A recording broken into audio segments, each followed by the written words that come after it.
तो यहाँ पे अगला मुकाबला है just do Trick Williams versus Ricky Saint. हालांकि मुझे यहाँ पे कार्मेलियो हीथ चाहिए थे, पर कार्मेलियो हीथ का टाइम भी पूरा हो चुका। उन्होंने इंटरनेट कॉन्टिनेंटल चैंपियनशिप वाले भाई ओपन चैलेंजेस दिए।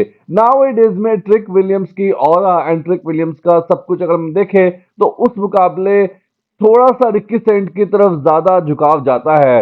पर वो जो ऑरा आता है ट्रिक विलियम का, हालांकि इनकी शादी हो गई है, अगर मेरी बातचीत होती तो मैं अगेन बोलता happy marriage happy marriage trick Williams, जो भी जिनके साथ भी आपकी शादी हुई है। और ट्रिक विलियम के ऑरा की अगर मैं बात करूं तो भाई लिलियाड़ी जब उनके साथ आते हैं तो वो ऑरा डबल हो जाता है। अब क्योंकि दावेदार हैं अपने रिकी सेंट, तो रिकी सेंट का भी आपको पता ही है। रिकी सेंट ने भाई यहाँ पे अपनी जगह बनाई है। मुझे लगा था ये ट्रिपल थ्रेट पे कहानी जाएगी, पर रिकी सेंट ने कार्बिलियो हीथ को हराकर एक तरह से क्लीन चिट अपनी बनाई है। और रिकी सेंट का एक अच्छा खासा उन्होंने जब अपना स्मैकडाउन में डेब्यू किया था, मुझे आज भी याद है कोडी रोड्स ने काफी तारीफ करी थी। इवन वो एनएक्सटी में भी गए थे तो उनकी तारीफ करी थी। तो रिकी सेंट एक अच्छा टैलेंट है। बट ट्रिक विलियम्स जो बहुत पुराने खिलाड़ी हो चुके हैं स्मैकडाउन के, उनके हाथ में ये स्मैकडाउन की जो अपने यूनाइटेड स्टेट्स की चैंपियनशिप है वो कितनी सही लगती है, या यहाँ पे ट्रिक विलियम्स की जगह पे रिकी सेंट को लोग पसंद करेंगे। मेरी प्रिडिक्शन के हिसाब से रिक यहाँ पे ट्रिक विलियम्स ही शायद जीतेंगे, पर रिकी सेंट का भी एक और अच्छा है। तो यहाँ पे चांसेस अब देखो एंड ऑफ द सिचुएशन में कहाँ सिचुएशन जाता है। मैं तो वैसे चाहता कार्मिलो के पास दोबारा था, बट सिचुएशन देखो यहाँ पे जो नाइट ऑफ चैंपियन मैचेस होने वाले हैं वो दो लोग हैं। आई फील यहाँ पे अच्छा कुछ एक हमें मैच देखने को मिलेगा। दोनों ही हाई फ्लाइंग सुपरस्टार हैं, लाइट वेट सुपरस्टार हैं, अच्छी खासी एक ऑरा लेके आते हैं। और ट्रिक विलियम की तो बात ही अलग है। हुज दैट ट्रिक का तो मैंने आपको बताया है, लोग दीवाने हैं। मेरी प्रिडिक्शंस के हिसाब से मैंने आपको अपना दे दिया है।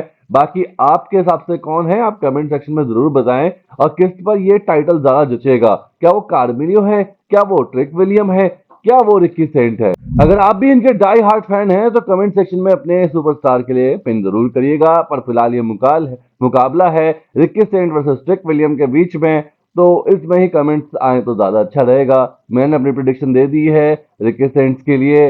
बाकी आप देखें आपके हिसाब से कौन सुटेबल बैठता है। दोनों ही सुपरस्टार लाइट वेट हैं और अच्छे ही डील को निभाने वाले हैं। अगला मुकाबले की बात करने वाले हैं the visionary Seth Rollins versus Bron Breakker. हालांकि टाइटल हार चुके हैं, पहले ही विजन खतरे में था, विजन बुरी तरह टूट चुका है।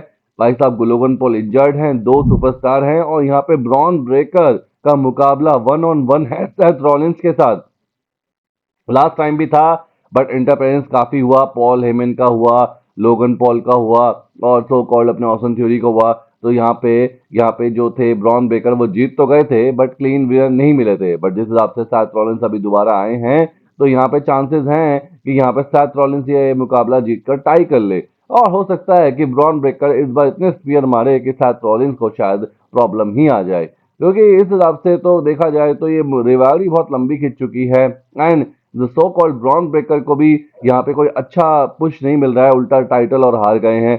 टैग चैंपियन थे वो भी नहीं रहे। मेरी प्रिडिक्शन के हिसाब से सैथ रॉलिंस है, क्योंकि I am a big fan of Seth Rollins.